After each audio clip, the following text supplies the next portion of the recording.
जय हिंद दोस्तों, नमस्कार। बात कर लेते हैं दिन भर की सारी बड़ी खबरों की, जहां सबसे पहले आपको बताएंगे अजमेर दरगाह विवाद पर प्रधानमंत्री नरेंद्र मोदी जी से पूर्व नौकरशाहों और राजनयिकों ने बहुत बड़ी रिक्वेस्ट की है। दोस्तों, बहुत बड़ी मांग कर दी है। पीएम नरेंद्र मोदी को पत्र लिखा गया है कि कृपया हमारी मदद करें। बताएंगे अजमेर दरगाह वाला मुद्दा आखिर इतना कैसे आगे बढ़ गया कि प्रधानमंत्री नरेंद्र मोदी जी को हस्तक्षेप करने की मांग कर दी गई। कह दिया गया कि प्रधानमंत्री नरेंद्र मोदी जी आप ही इसमें कुछ कर सकते हैं और कोई कुछ नहीं कर सकता। बताएंगे क्या है ये मुद्दा। तो वहीं आपको बताएंगे अमेरिका में पाकिस्तानी होटल पर विवाद। इस भारतीय अमेरिकी ने कह दिया कि न्यूयॉर्क में सरकारी खर्च पर रहेंगे घुसपैठ ही है। जी हाँ, भड़कते हुए रामास्वामी ने उठा दिए कई सवाल। तो वहीं दोस्तों, चौंकाने वाली खबर सामने आई है बांग्लादेश से, जहां बांग्लादेशी अधिकारियों ने 54 इस्कॉन सदस्यों को भारत आने से रोक दिया। वैध दस्तावेजों से कर रहे थे यात्रा, उसके बावजूद भी इनको रोक दिया गया, जिसके बाद भारत की ओर से उन पर कार्रवाइयों की मांग की गई है। बताएंगे दोस्तों, जुल्म की इंतहा कर दी है इस बांग्लादेशियों ने। कट्टरपंथियों ने कह दिया है कि इन इस्कॉन के सदस्यों को इजाजत नहीं देंगे कि वो भारत जाए। जी हाँ, बताएंगे क्या रहा मुद्दा और क्या कारण दिया है इन्होंने, जबकि वैध दस्तावेज है उनके पास। तो वहीं दोस्तों आपको बताएंगे हिंदू नेता चिन्मय दास की जमानत याचिका पर 3 दिसंबर को होगी सुनवाई। क्या मिलेगी उनको जमानत या फिर नहीं। तो वहीं आपको बताएंगे महबूबा मुफ्ती के भड़काऊ वाले बयान। कह दिया बांग्लादेश और भारत में कोई अंतर नहीं। क्यों कहा ऐसा, वो भी आपको बताएंगे। तो वहीं दोस्तों, भाजपा नेता ने बड़ा दावा कर दिया है महाराष्ट्र के सीएम नाम को लेकर। कह दिया है कि नाम तय हो चुका है और इस नाम को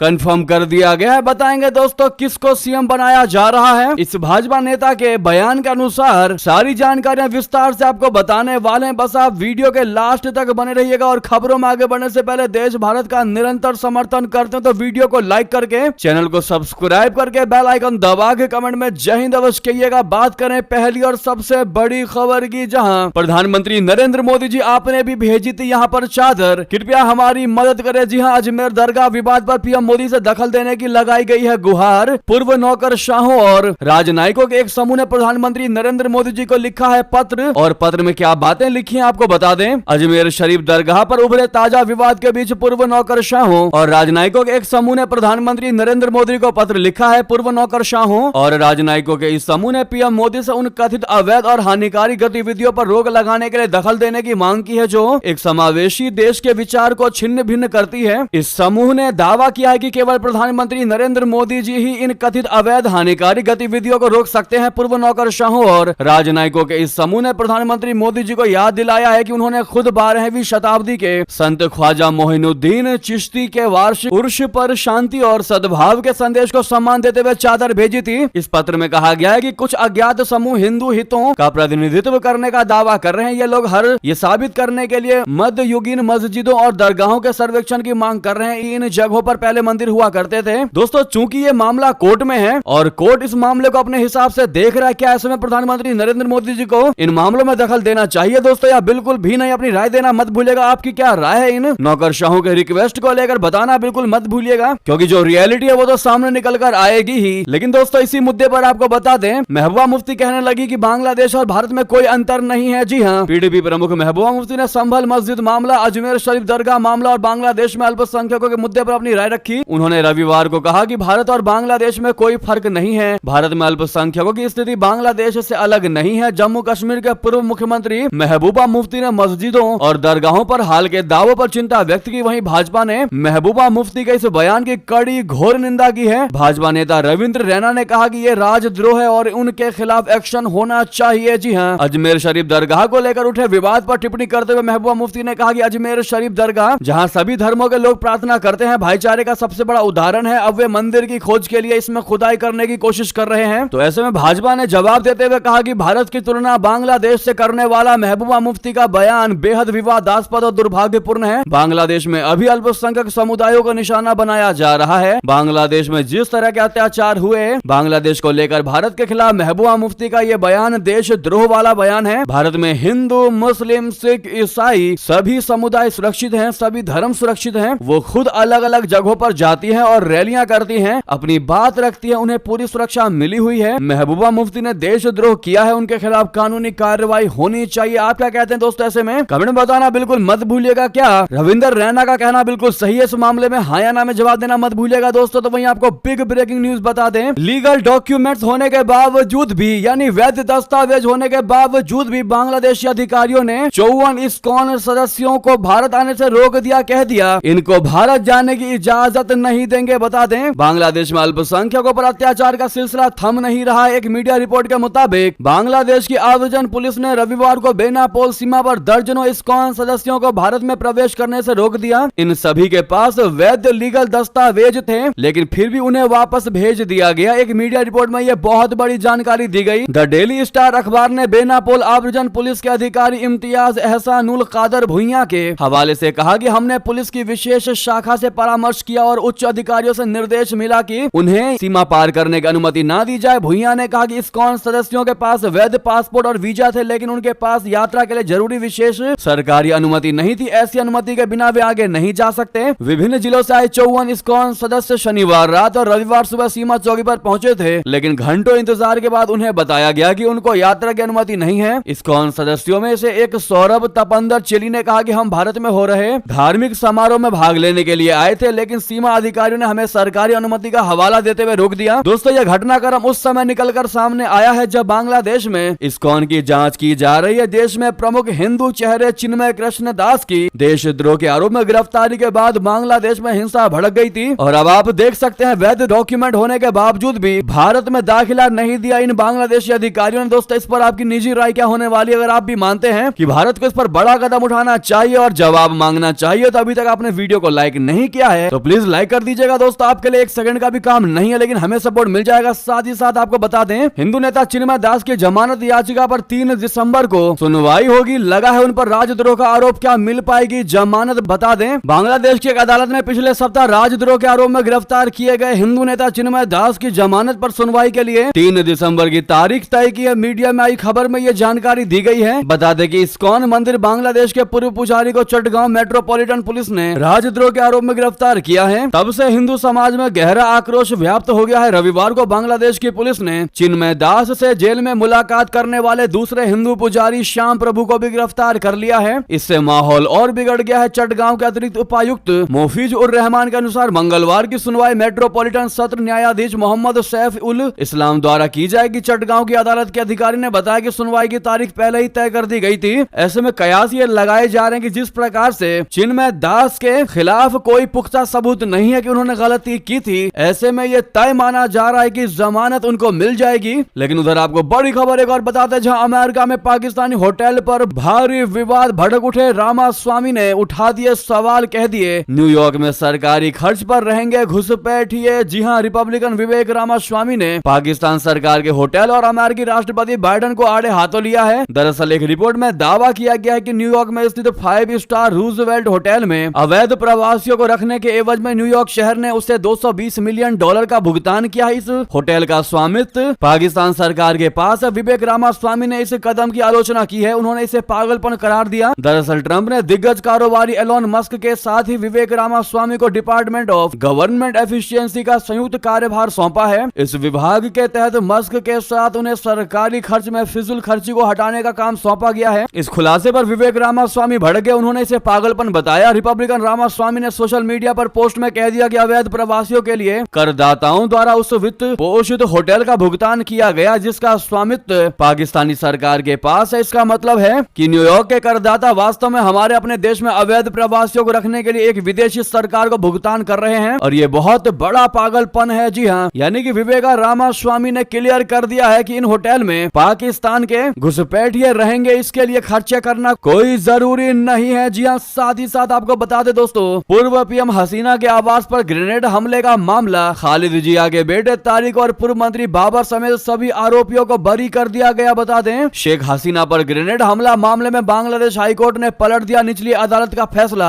खालिदा जिया के बेटे समेत सभी बरी। बता दें, बांग्लादेश में ढाका उच्च न्यायालय ने रविवार को निचली अदालत के फैसले को रद्द करते हुए 2004 में अवामी लीग की नेता शेख हसीना की रैली में हुए ग्रेनेड हमले के मामले में पूर्व प्रधानमंत्री खालिदा जिया के बेटे तारिक रहमान और पूर्व राज्य मंत्री लुत्फोजुमा बाबर सहित सभी आरोपियों को बरी कर दिया। अटॉर्नी जनरल कार्यालय के प्रवक्ता ने कहा कि उच्च न्यायालय ने निचली अदालत के फैसले को रद्द कर दिया और तारिक रहमान सहित सभी आरोपियों को बरी कर दिया। आपको बता दें 10 अक्टूबर 2018 को ढाका के स्पीडी ट्रायल ट्रिब्यूनल फर्स्ट ने पूर्व राज्य मंत्री लुत्फुज्जमान बाबर और पूर्व शिक्षा उप मंत्री अब्दुस सलाम पिंटू सहित 19 व्यक्तियों को मौत की सजा सुनाई थी। अब आप अंदाजा लगा सकते हैं दोस्तों कि यूनुस की सरकार में कोर्ट ने खालिदा जिया के बेटे समेत इन सभी को बरी कर दिया, जो कि क्लियर दर्शाता है कि कोर्ट को भी अपने वश में कर चुकी है ये यूनुस की सरकार। दोस्तों आप इस मामले को ऐसे समझ सकते हैं कि मोहम्मद यूनुस नहीं चाहते कि बांग्लादेश में चुनाव हो, क्योंकि चुनाव होगा तो ऑब्वियस सी बात है उनको पद छोड़ना पड़ेगा और मोहम्मद यूनुस ऐसा करने नहीं वाले। वो नहीं चाहते कि वो प्रधानमंत्री पद को छोड़ दें और इसी के एवज में खालिदा जिया के लोग जो भी डिमांड कर रहे हैं मोहम्मद यूनुस उन सभी को पूरा कर रहे हैं ताकि चुनाव जल्द से जल्द ना करवाया जा सके।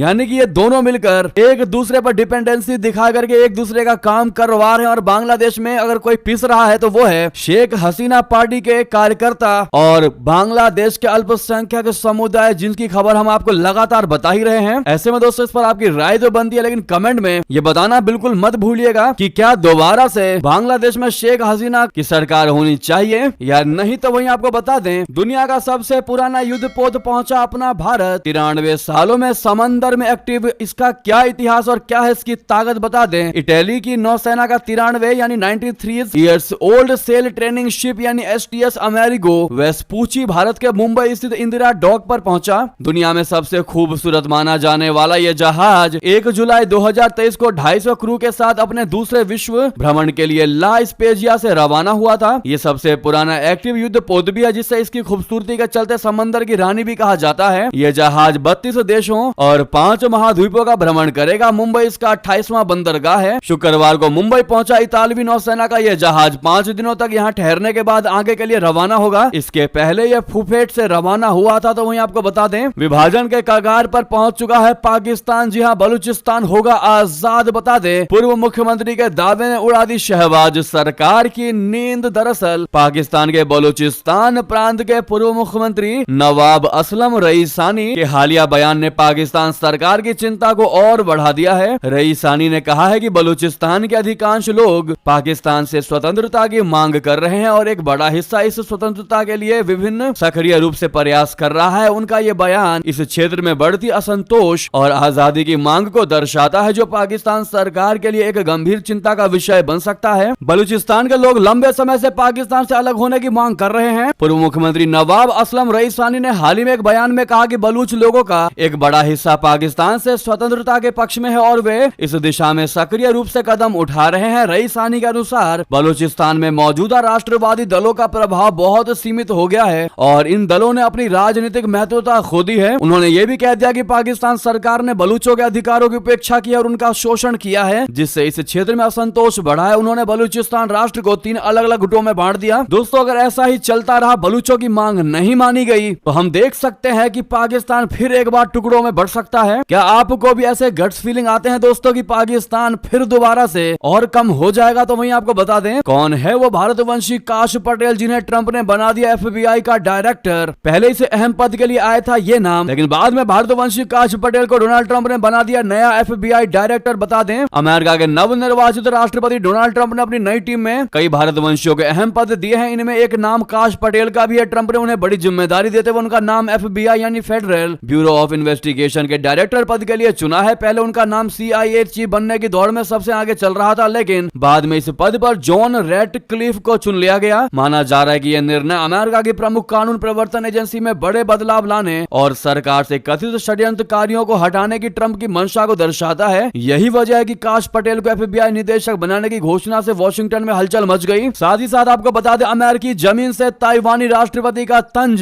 कह दिया, युद्ध में कोई विजेता नहीं होता। जी हाँ, ताइवान के राष्ट्रपति लाई चिंग-ते इन दिनों विदेशी यात्रा पर मौजूद है। इस दौरान वे हवाई के पर्ल हार्बर में द्वितीय विश्व युद्ध के स्मारक भी गए, जहां जापान ने बमबारी की थी। इसके बाद लाई चिंग-ते ने कहा कि युद्ध में कोई विजेता नहीं होता है और शांति अमूल्य है। उनके इस बयान को चीन से जोड़कर देखा जा रहा है, जो पहले से ही उनकी विदेश यात्रा पर भड़का हुआ है। चीन ने ताइवानी राष्ट्रपति की यात्रा के एक दिन पहले ही अमेरिका को चेतावनी देते हुए कहा था कि उन्हें कोई भी ऐसा कदम नहीं उठाना, ऐसा कोई काम नहीं करना चाहिए जो लाल रेखा को पार करने वाली हो। चीन शुरू से ही ताइवान को अपना क्षेत्र बताता रहा है। लाई चिंग-ते 3 प्रशांत द्वीपीय देशों की यात्रा के दौरान 2 दिनों के लिए हवाई में रुके हैं। हवाई भाई अमेरिका का द्वीपीय राज्य है जिसका ताइवान के साथ औपचारिक संबंध है। वहीं बता दें 3 से अधिक बच्चों को पैदा करने की है जरूरत। मोहन भागवत के इस बयान पर मच गया घमासान, विपक्ष उठाने लगे सवाल, खासकर कांग्रेस और ओवैसी ने उठाए हैं सवाल। बता दें राष्ट्रीय स्वयंसेवक संघ के सर संघ चालक मोहन भागवत ने जनसंख्या बढ़ोतरी की दर में गिरावट यानी प्रजनन दर पर चिंता जताई है। उन्होंने कहा कि जब किसी समाज की जनसंख्या वृद्धि दर 2.1 से नीचे गिर जाती है तो वो समाज धीरे धीरे नष्ट हो जाता है। भागवत ने ये बयान एक कार्यक्रम के दौरान दिया जिसमें उन्होंने जनसंख्या नीति को लेकर अपनी चिंता जाहिर की। भागवत जी ने कहा कि आधुनिक जनसंख्या विज्ञान कहता है कि जब किसी समाज की जनसंख्या यानी प्रजनन दर 2.1 से नीचे चली जाती है तो वो नष्ट हो जाता है समाज। वो समाज तब भी नष्ट हो जाता है जब कोई संकट नहीं होता। इस तरह से कई भाषाएं और समाज नष्ट हो गए हैं। जनसंख्या 2.1 से नीचे नहीं जानी चाहिए। उन्होंने ये भी कहा कि 2.1 की जनसंख्या वृद्धि दर बनाए रखने के लिए समाज को 2 से अधिक बच्चों की आवश्यकता है। इस तरह उन्होंने 3 बच्चों की आवश्यकता पर जोर दिया।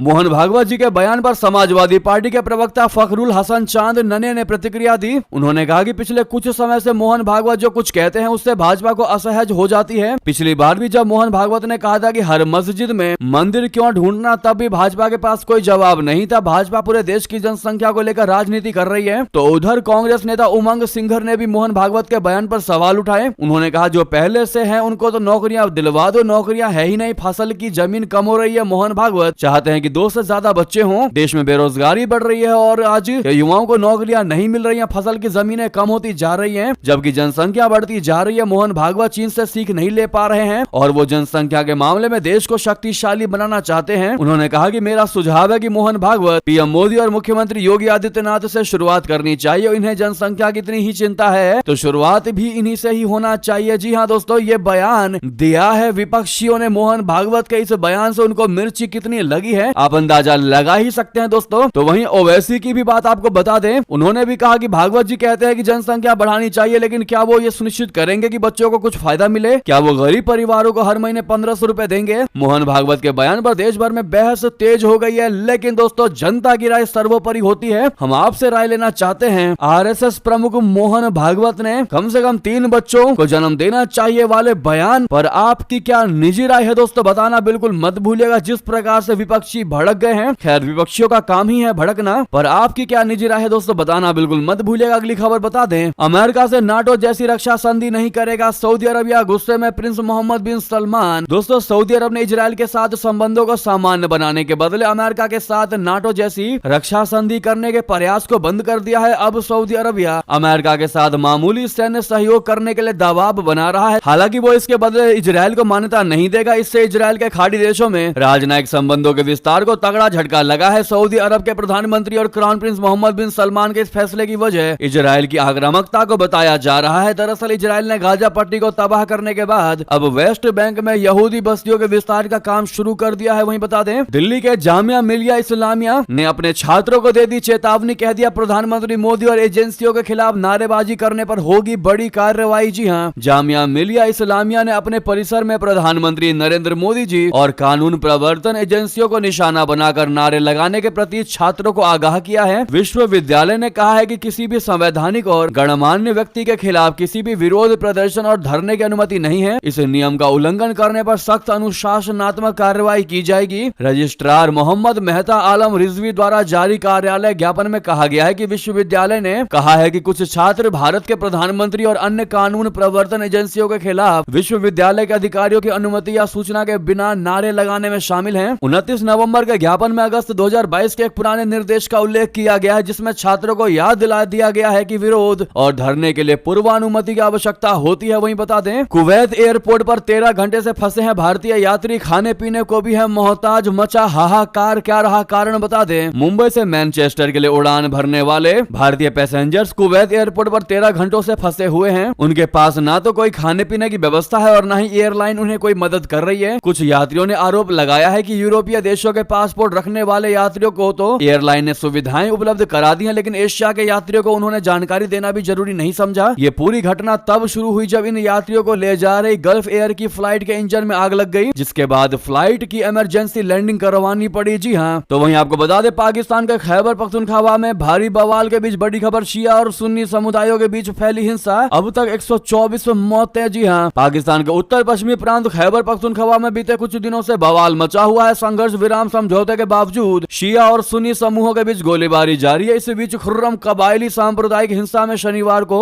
2 और लोगों की मौत हो गई है। इसी के साथ मृतकों की संख्या बढ़कर 124 हो गई है। अधिकारियों ने बताया कि पिछले 10 दिन से जारी सांप्रदायिक हिंसा में 170 से अधिक लोग घायल हुए हैं। तो उधर मुश्किल में इमरान के समर्थक कोर्ट ने पार्टी के 156 कार्यकर्ताओं जिनको गिरफ्तार किया गया है दोस्तों, उनकी रिमांड की मंजूरी दे दी। जी हाँ, इस्लामाबाद की एक आतंकवाद विरोधी अदालत ने विरोध प्रदर्शन के दौरान गिरफ्तार किए गए पूर्व प्रधानमंत्री इमरान खान की पार्टी के 156 कार्यकर्ताओं की फिजिकल रिमांड को मंजूरी दे दी है। खान की पाकिस्तान तहरीक इंसाफ यानी पीटीआई के कार्यकर्ताओं को 24 नवंबर को डी चौक पर धरना प्रदर्शन के दौरान गिरफ्तार किया गया था और उनके खिलाफ सचिवालय पुलिस स्टेशन में मामले दर्ज किए गए थे। तो वहीं आपको बता दें, भाजपा नेता का बड़ा दावा, कहा महाराष्ट्र के सीएम पद के लिए देवेंद्र फडणवीस का नाम हो गया तय। जी हां, भाजपा के एक वरिष्ठ नेता ने रविवार को दावा किया कि महाराष्ट्र के नए मुख्यमंत्री के रूप में देवेंद्र फडणवीस का नाम तय हो गया है। नाम ना बताने के कंडीशन पर उन्होंने पीटीआई को बताया कि भाजपा विधायक दल की बैठक 2 या 3 दिसंबर को होगी। नई महायुति सरकार का शपथ ग्रहण समारोह 5 दिसंबर की शाम को दक्षिण मुंबई के आजाद मैदान में होगा और प्रधानमंत्री नरेंद्र मोदी इसमें शामिल होंगे। फडणवीस 2 बार मुख्यमंत्री रह चुके हैं। हालांकि दूसरा कार्यकाल कुछ दिनों का था। वे निवर्तमान एकनाथ शिंदे के नेतृत्व वाली सरकार में उप मुख्यमंत्री थे। जी हाँ, इससे पहले महाराष्ट्र के कार्यवाहक मुख्यमंत्री एकनाथ शिंदे ने रविवार को कहा कि राज्य के नए मुख्यमंत्री के बारे में भारतीय जनता पार्टी फैसला करेगी, जिसका वो पूरा समर्थन करेंगे। उन्होंने ये भी कहा कि सरकार के गठन को लेकर महायुति के सहयोगियों के बीच कोई मतभेद नहीं है। एकनाथ शिंदे ने कहा कि व्यस्त चुनावी कार्यक्रम के बाद मैं यहाँ आराम करने आया था। मैंने सीएम के तौर पर अपने 2.5 साल के कार्यकाल में कोई छुट्टी नहीं ली। इसी वजह से मैं बीमार हुआ। हालांकि मैं अब ठीक हूँ। उन्होंने आगे कहा कि लोग मुझसे मिलने के लिए यहाँ आते हैं। ये सरकार लोगों की बात सुनेगी। जी हाँ, हो सकता है दोस्तों सीएम का फैसला आज शाम तक हो जाए, नहीं तो कल तक होने के पूरे चांसेस हैं। तो वहीं आपको बता दें, चंद्रबाबू नायडू सरकार का सबसे बड़ा एक्शन, आंध्र प्रदेश में वक्फ बोर्ड को किया गया भंग। जी हां, चंद्रबाबू नायडू के नेतृत्व वाली आंध्र प्रदेश सरकार ने पिछली वाईएसआर कांग्रेस सरकार द्वारा नामित राज्य वक्फ बोर्ड को भंग कर दिया है। यह कदम वक्फ संशोधन विधेयक 2024 के खिलाफ चल रहे हंगामे के बीच उठाया गया है। 30 नवंबर के एक आदेश में राज्य सरकार ने उल्लेख किया है कि वाईएसआरसी शासन द्वारा गठित एपी राज्य वक्फ बोर्ड लंबे समय से निष्क्रिय था। तत्कालीन गठित वक्फ बोर्ड में कुल 11 सदस्य थे, जिनमें से 3 निर्वाचित थे और बाकी 8 मनोनीत थे। तो वहीं दोस्तों, ये थी की सारी बड़ी खबर। आपको खबर कैसी लगी कमेंट में बताना बिल्कुल मत भूलिएगा। इस वीडियो को लाइक करके चैनल को सब्सक्राइब करके बेल आइकन दबा के कमेंट में जय हिंद अवश्य कह दीजिएगा। दोस्तों, लगे हाथों इस वीडियो को भाइयों में, साथियों में, रिश्तेदारों में व्हाट्सएप, फेसबुक, एक्स के माध्यम से शेयर करना बिल्कुल मत भूलिएगा। मिलता अगली खबर में यहाँ तक बने रहने के लिए आप सभी का बहुत बहुत धन्यवाद। जय हिंद, जय भारत।